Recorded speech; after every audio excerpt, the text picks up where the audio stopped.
Hello everyone, this is the Real Sports Junkie of Florida, John Bodiger, hoping everybody watching has had a safe and happy Thanksgiving Day holiday. As you know, Thanksgiving Day brings the best out in the 4 F's: family, friends, food, and football.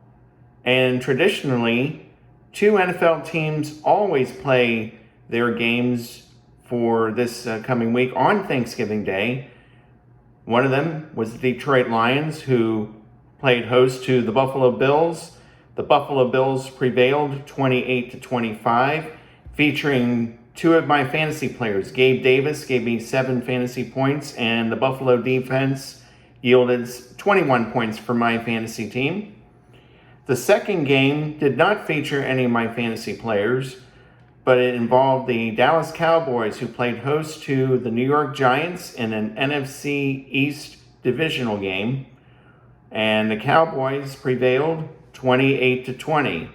So it looks like we're going to see the Eagles and the Cowboys battling it out for the NFC East crown.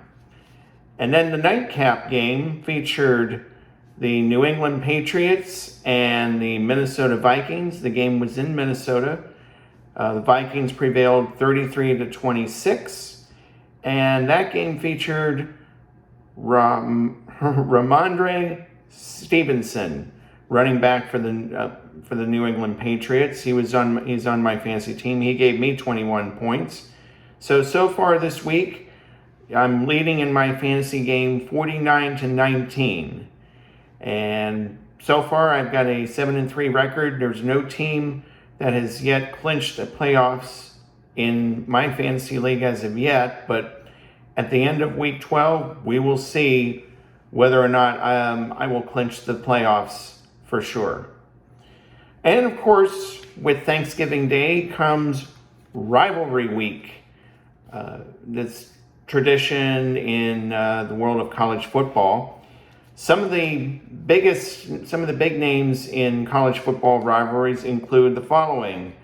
I'll start off with, right here in Florida, the war on I-4 between University of Central Florida and University of South Florida. That's going to be taking place Saturday night. It's tomorrow night or tonight, depending on which day you watch my video.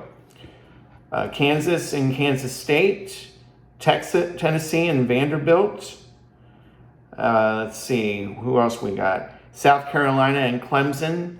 One of my good friends, Marty Clark Lawson, lives up in South Carolina with her husband, Kevin. They're going to be watching that game. That's going to be a good game. I'm sure they're going to be pulling for Clemson. So shout out to the Lawsons up there. Georgia, Georgia Tech. Washington, Washington State. I believe I mentioned Kansas State. I hope I did. I don't know if I did already. 2 games that were already played earlier today and Friday.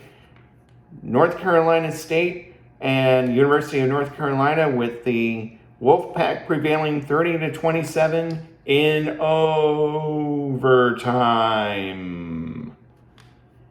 The other game featured Mississippi State taking on Ole Miss.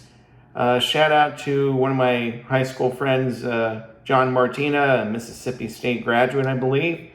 So Mississippi State prevailed 24-22 over Ole Miss.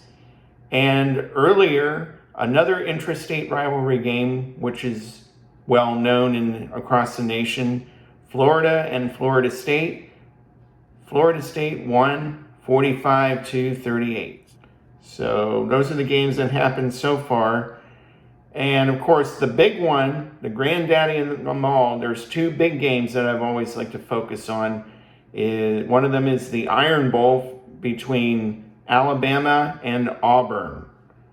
And one of the great memories I have of the Iron Bowl in recent years was the 2013 Iron Bowl, in which Alabama tried to get one last field goal. They tried to put 1 second on the clock. They tried to kick the game-winning field goal, but it was best known as the kick 6. The kick was short, and Chris Davis of Auburn took it at the end zone, and he ran all the way back. and the Auburn announcer just went berserk. He was like, "Here goes Davis. He's going to run it all the way back. Auburn's going to win the football game." That was probably the wildest finish I've ever seen since the 1982 California-Stanford game, where Stanford supposedly had kicked the game-winning field goal, giving them the lead, and then they squib kicked to the kickoff with 4 seconds left, and the University of California Golden Bears had ladled it several times, and you can imagine Chris Berman going, "Whoop, whoop, whoop," and then of course the band was out there on the field, and the guy just ran into the end zone and just spiked the ball on the trombone player. I will never forget that. And then of course California ended up winning 25-22, I believe was the final score. So those are the two wildest college football finishes I have ever seen, and both of them occurred during rivalry week, if I recall correctly. But of course, the big rivalry game that I'm looking forward to is number 3 Michigan taking on number 2 Ohio State, and that is one of the biggest rivalries that I always look forward to. Even though I'm a Penn State fan, I always look forward to the Michigan-Ohio State rivalry game. I can remember when Gage Garcia and Julian Fleming were graduating from Southern Columbia High School in 2020, and each of them got recruited to play at Big Ten schools. Julian Fleming, of course, the wide receiver at Ohio State, and Gage Garcia was going to be a running back for the Michigan Wolverines.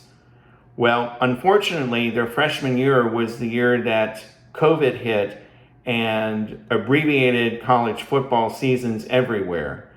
And one of the games that got canceled was the traditional rivalry game. So I was very upset. I was looking forward to a Gage Garcia versus Julian Fleming matchup.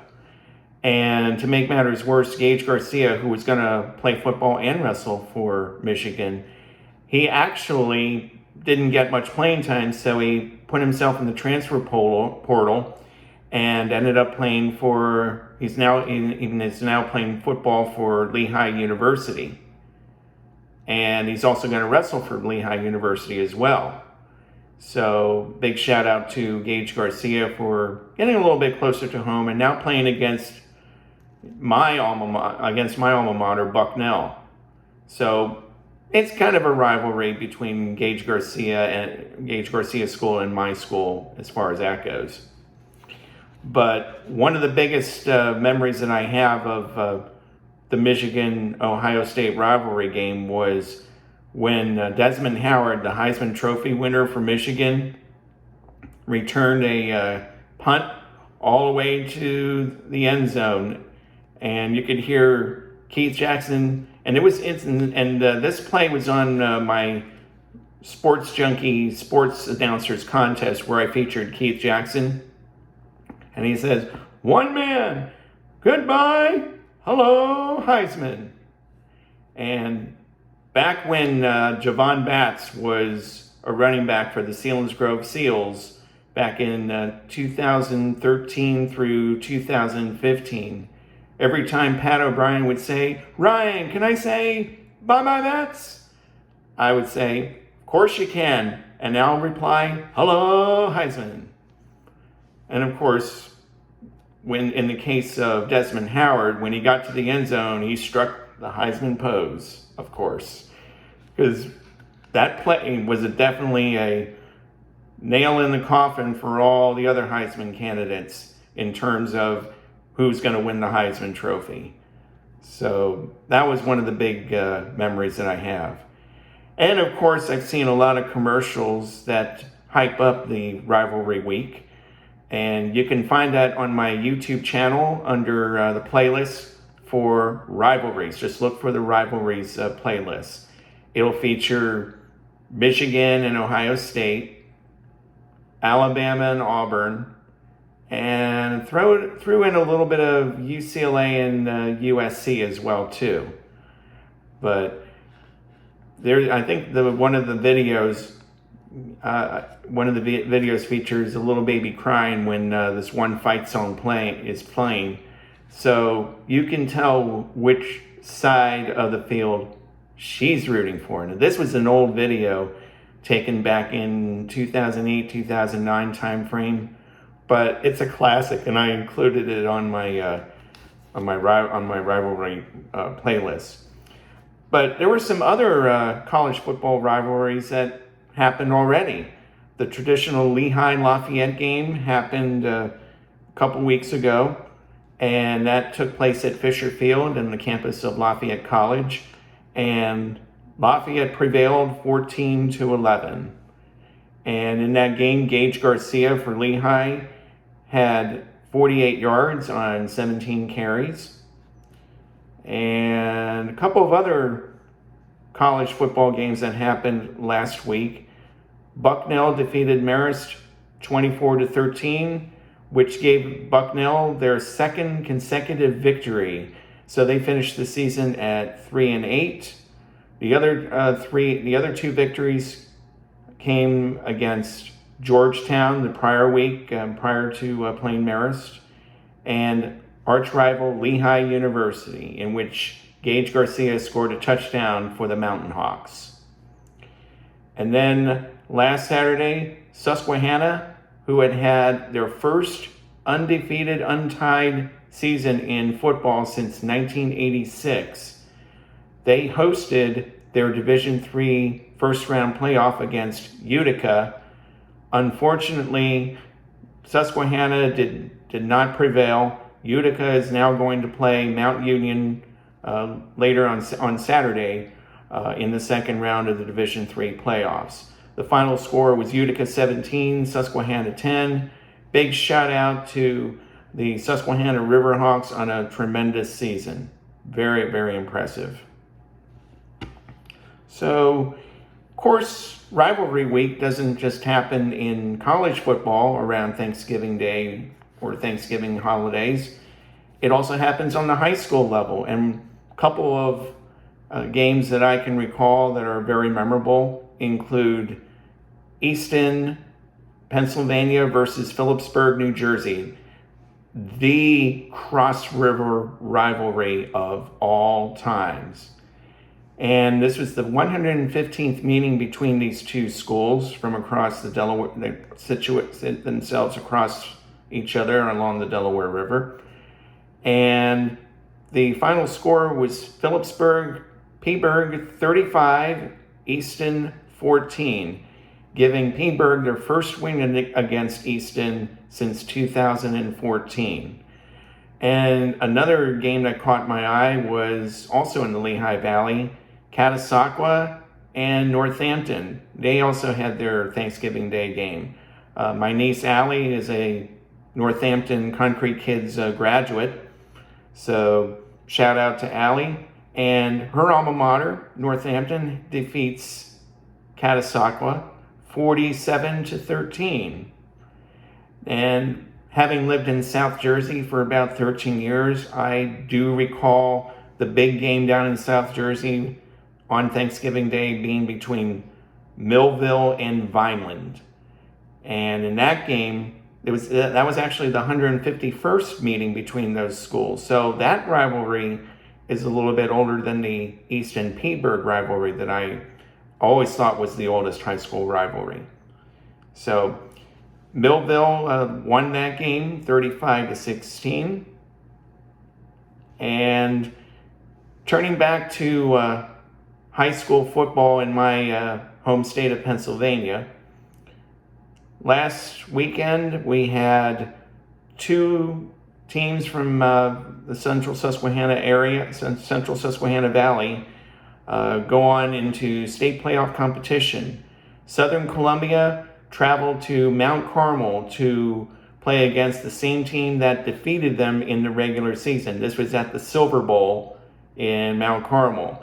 And Southern Columbia avenged their earlier loss to the Red Tornadoes and won 48-18. So I guess they're playing Bishop Guilford. I think that's how it's pronounced. They're playing them in the state playoffs. I don't know if they played today on Friday, or if they're going to play on Saturday. I'll try to keep you posted on that on a future video.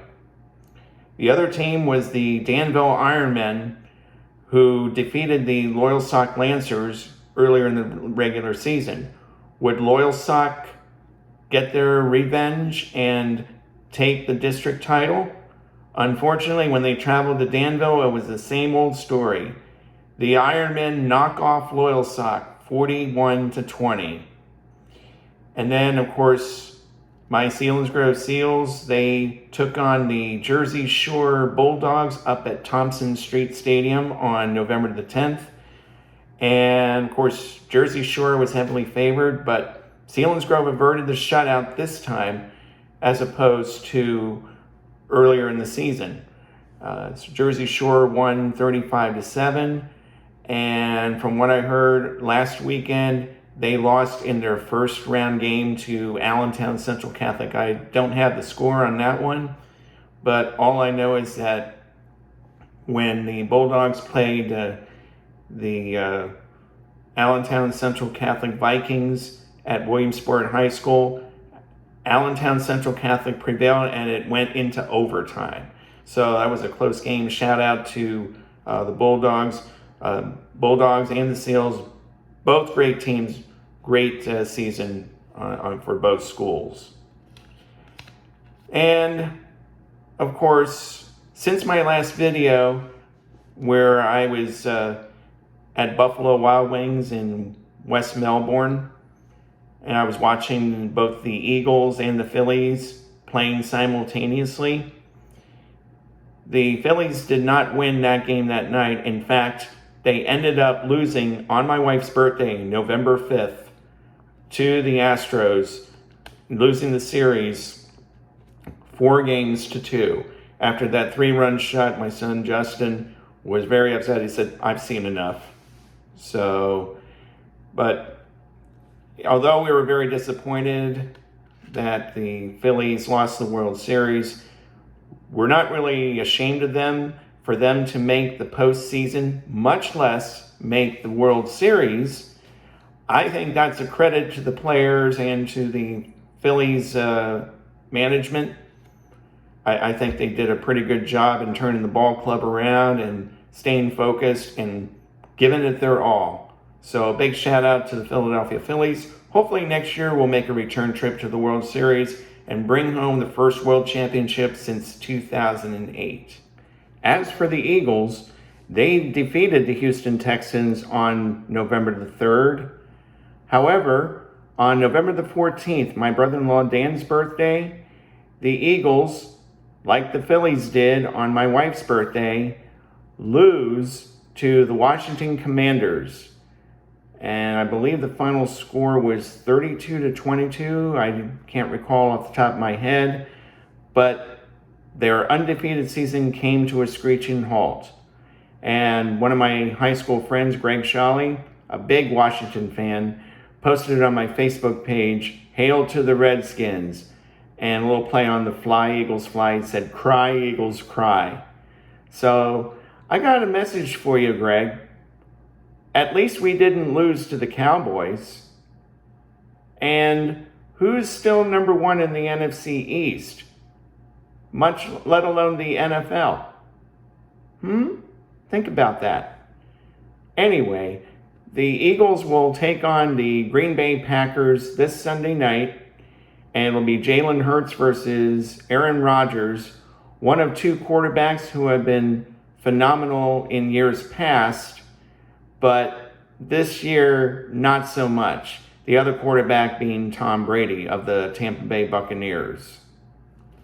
So that should be a good game, and hopefully the Eagles will prevail. Now turning on to Bucknell men's basketball. They opened up their season on November 7th with a game against Lebanon Valley out of the Division III, and what a blowout that was. 113-52, in which the Bison had scored 21 three-pointers, or as Doug Birdsong would like to call them, 21 bingos, which ties a school record. Bison also played University of Georgia just recently, losing by only 4 points. And they also won a tournament down in Daytona Beach. It was the Sunshine Slam in the Ocean bracket. They won the championship game over Austin, PA, 79-65. So shout out to the Bucknell men's basketball team. And I'm hoping my Bucknell Bison Road Warriors, Brian McGlinchey and George Lample, are catching all the games as much as they can. So hopefully they'll keep us up to date on some of the happenings on the men's basketball team. And that's going to wrap it up for this edition of the Real Sports Junkie of Florida. Once again, I hope you all have had a safe and happy Thanksgiving Day holiday. And hopefully you'll enjoy all of the games, particularly the college football games on Rivalry Week. So until we meet again, this is the Real Sports Junkie of Florida, reminding you of the words of former track and field coach Jim Taylor: it's a great day to get better. So long, take care, and stay safe.